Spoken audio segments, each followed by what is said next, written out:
family pictures that have hung there since before I was born. Let's sit down at Granny Marble's kitchen table where we used to have those big old family reunions, because this is a big ag family reunion. Farming and ranching neighbors sitting down to eat together and talk about the things that are affecting agriculture. Of course, this is Down on the Farm. Today's program is for the 12th day of November, 2020. Neighbor, let's take a quick look at ag weather. And neighbor, we'll just pick the four corners of Down on the Farm country. Abilene is our furthest corner. Well, we go up to Aspermont right there on the Cap Rock before you mount the Cap. Up there today, they're going to see a mostly sunny sky, 83 the high, 48 the low. They have a 40% chance of moisture tomorrow, 3 or 4 points.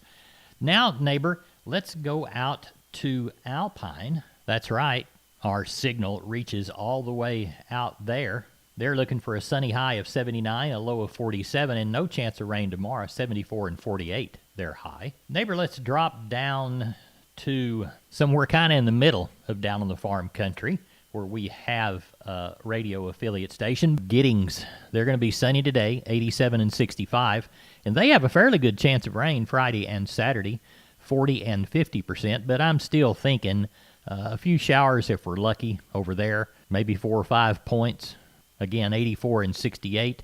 On Saturday, showers 86 and 62. Neighbor, there's a little bit of ag weather across the whole of Down on the Farm country. Neighbor, let's take a look at our grains and our oil seeds. We always begin with corn, courtesy of the good folks at DTN, their Southern Crops Standard Division. Looks like global equity markets were mostly weaker overnight, with U.S. futures facing modest losses on Thursday. As we look toward those grains and oil seeds, on corn, prices were slightly higher overnight as contracts attempt to stabilize following Wednesday's reversal. As we look toward beans, trade was firmer across the complex overnight after all three legs were able to shake early losses and remain near the highs set last week. As we look at wheat, those markets were lower, follow through on Wednesday's reversal, but remaining inside the recent range for all intents and purpose. As we look toward cotton, we see that the market is anticipating tomorrow's option expiration of the December contract and the delayed export sales data. That report was pushed back to Friday due to the observance of Veterans Day.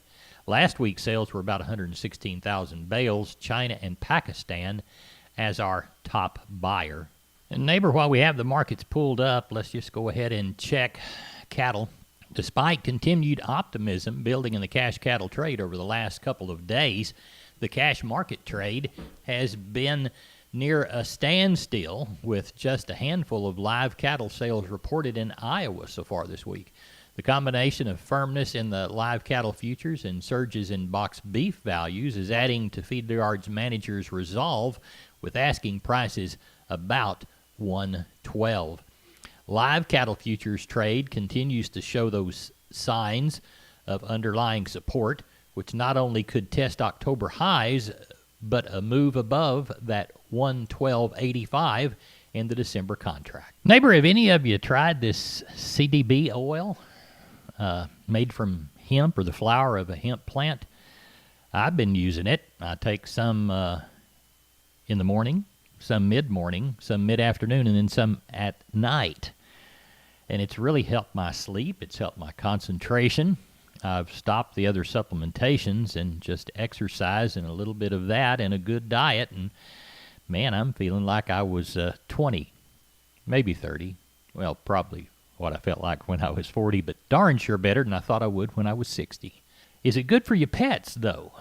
Well, we don't know yet, and that's what Dr. Bob Judd is talking about on today's edition of the Texas Vet Report. Dr. Bob? It seems everyone is considering using cannabidiol, or CBD, on animals and themselves, and yet little is known about potential side effects.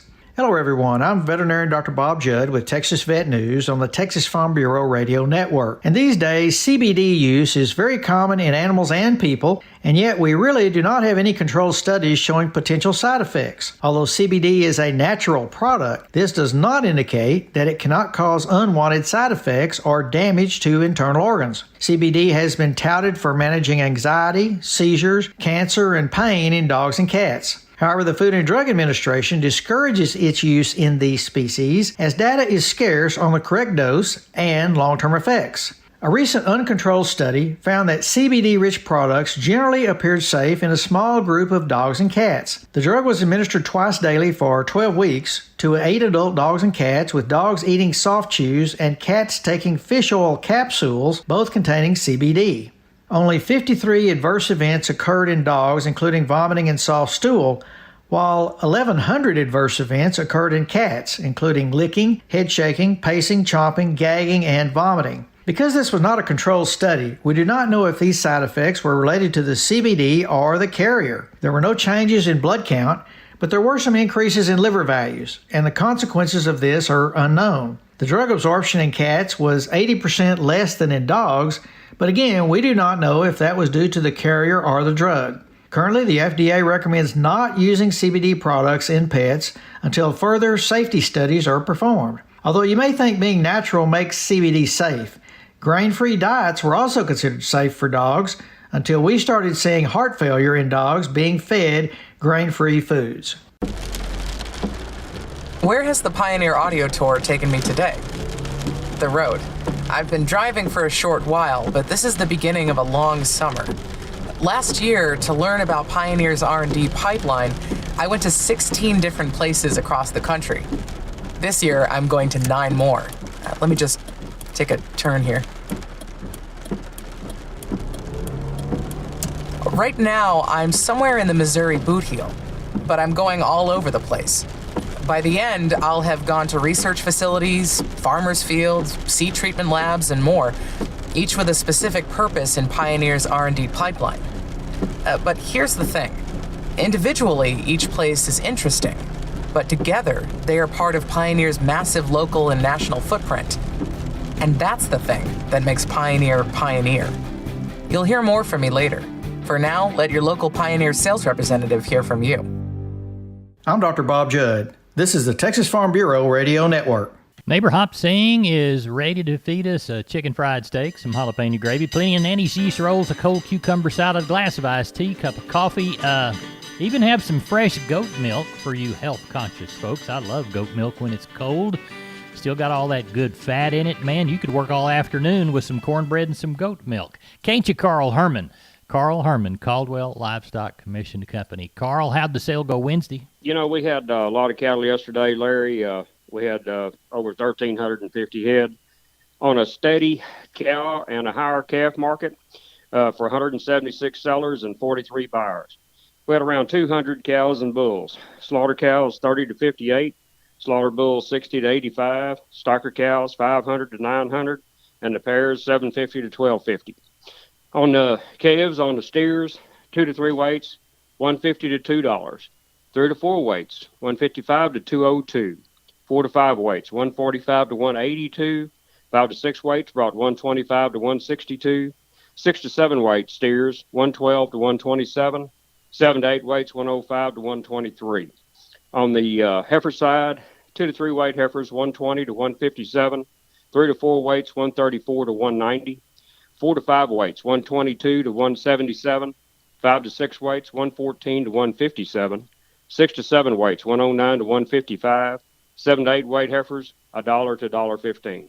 So overall, we really had a good day. A lot of cattle, a lot of good cattle, and got a lot of them lined up for next week. Good deal. Now, we've got some special replacements and some bulls lined up for this weekend, right? Yes, sir, we do. Starting today, all the cattle will be coming in. We've got about 700 head of really front pasture kind of cattle coming from pairs, breds, and opens. And I've got a few bulls, too, to sell. That'll be really good, registered bulls, Herefords, Brahmins, Angus, and Charolais. So we look forward to that. So if anybody is interested in some really good cattle, give me a call. Tell them how to do so. 979-820-5349. Call the barn, 567-4119. If you're into Giddings and surrounding area, call Max Ebner at 540-8676. Carl, we'll talk to you next week. Thank you. Yes, sir. Neighbor, I want to remind you about the Hill Country Brangus Breeders Association's 45th Annual Brangus Bull and Female Sale coming November the 14th, 2020 to Producers Livestock Auction in San Angelo. They'll have roughly 45 Brangus bulls, select registered females, and 30 commercial females, breds, and opens. That's the 45th Annual Brangus Bull and Female Sale from Hill Country Brangus Breeders Association. For more information, you can contact Garrett at 936-714-4591. Neighbor, it's time for another livestock market operator report, and I think I'm going to send my cowboys to Seguin to help Brian Lintzman begin together for next week's sales. Brian, you had some good numbers today. I know y'all worked hard. Talk to us about that sale. Sale went great, Larry. Last week we gained a little ground on our calves, and this week another 5 to 10 better. So we're getting back in the ballpark on this cattle business. Ended up with 1,037 today on those 2 to 3 weight steers. They brought from $1 to $1.96. 3 to 4 weights, $1.38 to $1.97. 4 to 5s, $1.36 to $1.88. 5 to 6 weight steers, $1.17 to $1.62. 6 to 7 weight steers, $1.10 to $1.32. And 7 to 8 weights, $1.12 to $1.21. On the heifer mates, the 2 to 3 weight heifers, $1.20 to $1.72. 3 to 4 weights, $1.16 to $1.94. 4 to 5s, $1.17 to $1.65. The 5 to 6 weights, $1.10 to $1.46, and 6 to 7 weight heifers, $1.09 to $1.20. So, the heifers, we've gained some ground on them. The steers have damn sure advanced. So on the cow and the utility and commercial cows, 45 to 62. The cutters, 30 to 44. The young palpated cows from 700 to 925, and the pairs from 900 to 1200. And then on the bulls, we didn't have that many good high yielding bulls, but they brought from 68 to 80 cents. Good. What'd sheep and goats do? Sheep and goats ended up with 731 of those. And like I said, the goats, they just get a little higher every week. On those good nannies, they brought from 165 to 205. The kid goats, they brought from 280 to 320. And, it was a very specific order, but we had a handful of them kids that brought from $5 to $6 a pound. It was just unbelievable. Right. But then when you get on them Dorpers, those good ewes, they brought from $125 to $175, and those lambs from $260 to $290. So good. Nothing wrong. Larry, we're getting down to the end of the year. We have one sale next week. We will be closed on the 25th because of Thanksgiving, and then we'll have 3 sales in December. Tell everybody how to contact you. Hey, give us a call at 830-379-9955. Call on my cell at 830-305-0652. I'm on the line with Julie from D&D. Julie, what do you want to tell us about today? Well, I was going to let you know that we got all the cattle cubes you could possibly need, 12, 20, and 38% protein cubes for your cattle. We also got the Crete, Precon, and several other fantastic feeds for all the cattle needs. Tell everybody how to get a hold of you. If you call me at 830-379-7340, I'd gladly pick up, or you can even come and see me in the store. I'd be glad to talk to you for a few minutes. Helping whooping cranes. I'm Jessica Domel with the Texas Wildlife Radio Show on the Texas Farm Bureau Radio Network. Over the past few decades, endangered whooping cranes have been brought back from the brink of extinction and now number around 500. How can you help whooping cranes as they move from Canada to winter on the Texas coast? Wade Harrell, U.S. Whooping Crane Recovery Coordinator for the U.S. Fish and Wildlife Service, joins us with more. Particularly in migration, we see cranes stop at places like farm ponds on a small tract, small farmer ranch, and those are really important places for them to be able to kind of stop and refuel along the way. They are wetland animals, so protecting wetlands on your property is really important. And then the other thing is if you do see them, give them plenty of distance. Don't disturb them or harass them. Sit back, enjoy them from a reasonable distance, get some nice photos, but try to let them have some peace and quiet as they make their way down to the coast. Texans should not try to feed the cranes. We discourage that because we want the birds to be able to forage and hunt for food naturally. Corn is an aflatoxin issue for birds, as you may have heard. You never know when you have that kind of an issue that may come up. So we do tend to discourage people from putting out food for the birds. They seem to do quite well on their own, and they can find quite a variety of natural foods out there. The Texas Parks and Wildlife Department encourages Texans to report whooping crane sightings. Our partner at Texas Parks and Wildlife Department maintains what they call the Texas Whooper Watch, and you can look that up online. And they record those observations in iNaturalist, which can be accessed by the web or as a phone app. We do use those observations to keep track of the birds as well. So that's certainly a tool out there for people to help us with. That was Wade Harrell from the U.S. Fish and Wildlife Service. Conventional wisdom says that you get what you pay for, and conventional wisdom is right. You won't find Crystalix in the bargain aisle, but it will always get optimal performance out of your cattle. Whether you feed it in a steel or plastic barrel or our sustainable single-trip bio barrel, Crystalix is more than just a supplement. It's an investment. With Crystalix, performance is served. Visit Crystalix.com to find a dealer near you. There's no typical growing season. Each one brings different challenges. So what if this year we do something different? Like stepping up to Altura, a powerful at-planting technology from Nutrient Ag Solutions. Step up to extended nutrient efficiency and plant performance. Step up to better productivity and profitability in your fields. Take your fertility program to the next level with Altura, powered by C2 technology. Talk to your Nutrient Ag Solutions crop consultant or visit lpi.ag/stepup to learn more. For the Texas Farm Bureau Radio Network, I'm Jessica Domel. Neighbor, I think I hear some cattle left in the alleyway. Yep, they're up at Fredericksburg waiting to get picked up, headed to wherever they're headed to.